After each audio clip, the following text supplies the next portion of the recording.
Ah, quand on dit que le football est vraiment miraculeux, c'est ça qui est là comme ça.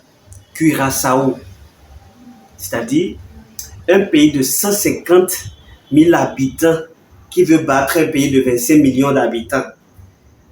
Mais en matière de football, il n'y a pas vraiment de petite équipe. Hein? Voilà une petite équipe qui a chauffé comme ça la Côte d'Ivoire. D'abord, il faut reconnaître que la première partie a été entièrement dominée par la Côte d'Ivoire. Mais la deuxième partie, vraiment, les gars de Curaçao là, ne se sont pas laissés faire. Hein. Ils ont voulu battre la grande Côte d'Ivoire. La Côte d'Ivoire composée de 25 millions d'habitants. L'ex-champion de la CAN. Et le football, faut croire, hein, le football. Franchement, bravo aux éléphants de la Côte d'Ivoire qui sont qualifiés pour les 16e de finale de la Coupe du Monde. Ils doivent affronter soit la France, soit la Norvège. Donc, entre les deux pays-là, ils doivent affronter un pays dedans. Qu'est-ce qui va se passer encore lors de ces 16e de finale de la Coupe du Monde? On va tous savoir ça bientôt. Mais si c'est la France, quelque chose va se passer. Hein? Si la Côte d'Ivoire affronte pour cette fois-ci la France, parce que vous allez constater que lors de leur match amical passé, ils avaient gagné la France. Mais on va se dire que la France ne s'était pas beaucoup à donner comme ça dans le match, étant donné que le mondial était à quelques jours. Donc, ils n'ont pas voulu se donner à fond dans le match. Donc, comme c'est dans le mondial, maintenant, ça va chauffer. Parce que là, maintenant, il s'agit maintenant même du vif du sujet même en question. Donc, il y aura vraiment match. Que ce soit entre la Norvège qui a d'ailleurs même battu le Sénégal 3-2. Donc, je rappelle même aux Sénégalais là, c'est pas la blague, ramener la coupe aux Marocains. Parce que là, maintenant, les Marocains ont assumé lors de cette Coupe du Monde. Et ils continuent tout d'assumer. Ils ont joué seulement 3 matchs dans la phase de poule. Et ils ont gagné 2 matchs. Oui, je crois bien, oui, 2 matchs. Ils ont fait un match nul contre le Brésil. Ils ont gagné contre l'équipe de l'Écosse. Ils ont gagné hier également contre l'équipe de Haïti, 4-2. Donc, voyez-vous l'exploit que le Maroc est en train de faire au mondial. Pendant ce temps, le Sénégal n'a encore réussi à concrétiser aucune victoire lors de ces 2 matchs. Est-ce que vous imaginez ça? Est-ce que Sénégal qui est champion et n'a même pas pu... Mais c'est déplorable en fait, c'est déplorable, franchement. Donc le Sénégal est face à un dilemme maintenant, soit ils gagnent leur dernier match et ils se qualifient, soit ils sont complètement disqualifiés de cette Coupe du Monde. Mais il faut noter aussi qu'ils sont maltraités quand même aux États-Unis là-bas et ils sont dans de très mauvaises conditions. Ils n'ont pas aussi reçu de primes. Donc la FIFA a tout bloqué actuellement. Le coach ne reçoit rien, le staff, les joueurs et tout. Donc ils ne reçoivent rien actuellement. Donc ce qui fait que tout cela, ça agit sur eux de manière positive ou négative. Mais c'est beaucoup plus négatif. C'est beaucoup plus négatif étant donné que les joueurs n'arrivent pas à répondre sur le terrain en fait. Donc c'est un peu cela. Donc la Côte d'Ivoire, vraiment à un moment donné, j'ai serré les cuits, c'était pas facile. Curaçao a failli faire quelque chose de ouf, franchement. Ils ont joué, surtout à partir de 60 et quelques minutes jusqu'à la fin, on voyait rien que les joueurs de Curaçao. Rien que les joueurs de Curaçao avec des occasions très dangereuses dans la surface de réparation des Ivoiriens. C'était un match vraiment magnifique, sans doute l'un des plus beaux matchs de cette Coupe du Monde, on va dire. C'est parce que le match n'était pas aussi ennuyant comme ça. Le match n'était pas ennuyant en tant que tel.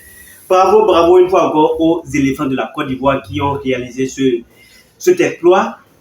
D'abord 1-0 face à l'équipe de l'Équateur. 2-1 face à l'équipe de l'Allemagne. Oui, l'Allemagne les avait battus à la dernière minute. Et ça aussi, c'était grâce à l'erreur de Simon Adingra. Comment toi, tu peux être dans une surface de réparation comme ça?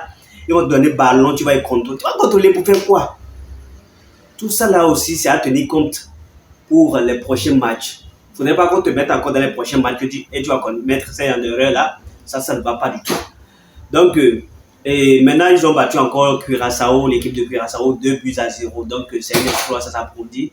Ça s'applaudit. Donc, la Côte d'Ivoire a pris son ticket comme ça pour les 16e de finale. Le Maroc aussi pour les 16e de finale. Je vais terminer cette vidéo en abordant aussi le sujet du Ghana. Si vous vous rappelez un temps ici, j'ai fait une vidéo concernant les équipes qui vont aller loin dans cette Coupe du Monde. Et j'avais évoqué le Sénégal et la Côte d'Ivoire. Mais avec ce qui se passe là maintenant, le Sénégal déçoit. Et ça, je l'ai déjà évoqué, ce n'est pas de leur faute. Ils sont maltraités, ils sont dans des conditions un peu précoces, si on peut dire ici. Dans les conditions précaires, excusez-moi beaucoup, dans les conditions précaires. Donc, on va ajouter sur la liste, ça c'est les pays, comment dirais-je, de l'Afrique noire. L'Afrique noire, parce que le Maroc fait partie de l'Afrique, bon, ils ne sont pas aussi noirs en tant que tels. Donc, c'est les pays du Maghreb, ça en fait. Dans les pays du Maghreb, je vois le Maroc aller loin dans cette Coupe du Monde. Dans les pays de l'Afrique noire, que ce soit francophone ou anglophone, je vois la Côte d'Ivoire, le Ghana aller loin dans cette Coupe du Monde. Le Congo, je ne vois pas trop le Congo. Je ne vois pas trop le Congo. C'est vrai aussi, ils ont une bonne lecture de jeu, mais je ne vois pas trop le Congo dans cette Coupe du Monde. C'est vrai, ils feront aussi de leur mieux. Il leur reste un match à jouer, donc espérons une victoire de leur part pour décrocher leur ticket pour les 16e de finale. Ouais, espérons. S'ils ont tenu face à l'équipe de Portugal, donc on va tout espérer. Donc, j'ajoute sur la liste des équipes qui iront loin dans cette Coupe du Monde, le Ghana. L'équipe de Ghana. Cette équipe-là est très surprenante. On va commencer d'abord. Cette équipe a battu d'abord le Panama. Ils ont battu Panama.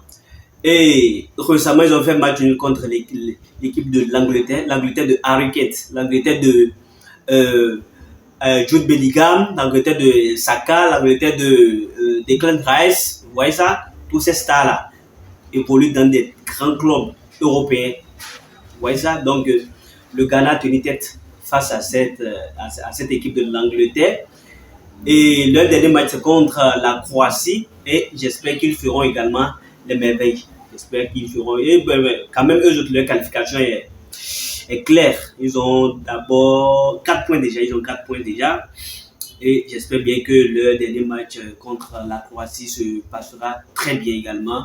Bravo à tous les pays africains qui ont décroché leur ticket pour les 16e de finale. Bravo, vous faites la fierté de l'Afrique, vous honorez l'Afrique davantage. Vous montrez vraiment que la CAN n'est pas une petite compétition. Vous portez les couleurs de tout un continent. Et vous montrez vraiment que la CAN n'est pas une petite compétition. Donc, tout est possible. Et j'aimerais voir vraiment une équipe africaine. Que ce soit une équipe du Maghreb, une équipe de l'Afrique noire francophone ou bien l'Afrique noire anglophone. J'aimerais voir quand même une équipe africaine aller, pourquoi pas en finale, demi-finale, c'est possible. Si le Maroc l'a fait, donc les autres pays peuvent le faire également. Donc, bravo à toutes ces équipes qui font des exploits. Bravo. Donc, c'était Instant Buzz. De là où vous êtes, portez-vous bien. On se dit à la prochaine pour une nouvelle vidéo. Ciao.